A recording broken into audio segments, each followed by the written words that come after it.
Well, our reporter Kganya Mokgele has been at the school. He was there yesterday. He's been again. He joins us now with the latest on this. Tumaole, good afternoon to you. Very good afternoon, Stephen. So we've had the Gauteng provincial government. We've had investigations, I presume, from the group. What's the family saying about all of this?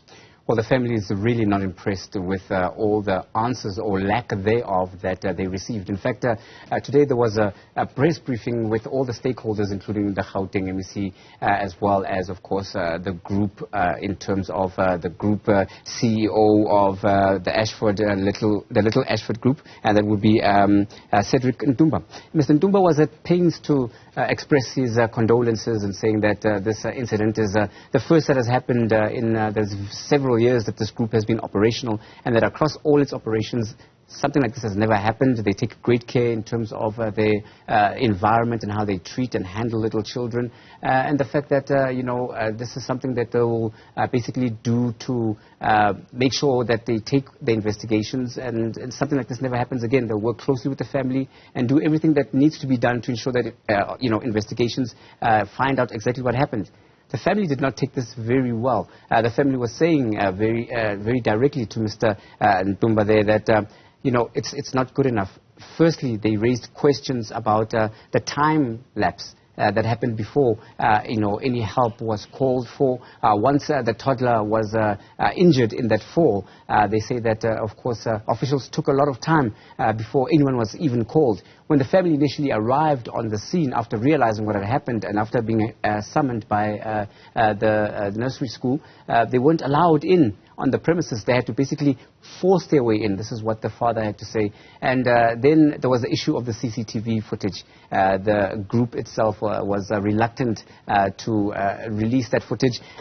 Mr. Ntumba did his best to try and explain that there are processes involved, but the family was saying this is unacceptable. This was backed up, of course, by the Gauteng Education MEC, saying that this is unacceptable to say that there are processes involved. The family wanted to see what happened. They wanted to understand how their child had died under such circumstances. What has since emerged, Stephen, after having spoken to the family, is that the family has seen the footage, and they are very concerned and very upset with that. What they have seen is that the childminders that were supposed to have been guarding the children were nowhere to be found in the vicinity of where the accident happened, and it seems as if they were preoccupied with something else, busy on their cell phones, not necessarily paying attention to the children.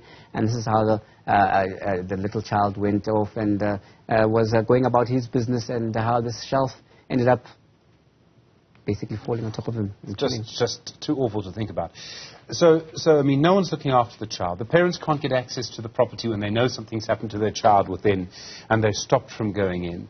I mean, this is appalling. There's going to be a full investigation into this. There's going to be a full investigation, and this is what Steve Mabona of the Gauteng Education Department says. It says this is not only an investigation that's going to look at this particular institution. It's going to look across all early childhood development centers to see that processes are followed. Of course, inspectors do go from time to time to early childhood development centers specifically to see that safety regulations are followed. However, this incident has shone a brighter light in terms of what needs to be done, what institutions need to do for themselves, and what steps and measures they need to put into place to ensure that their staff remains ever vigilant. Just because children have a routine and things seem to be working like clockwork, it does not necessarily mean that people can take their eye off the ball. Of course, the footage will be looked at thoroughly. The institution itself is saying that it will cooperate entirely with authorities, and if legal action has to be taken against maybe their own staff for negligence, they won't stand in the way. There's so many aspects to all of this. We know there are thousands, hundreds of thousands of ECD centres, creches around the country, many of them under-resourced.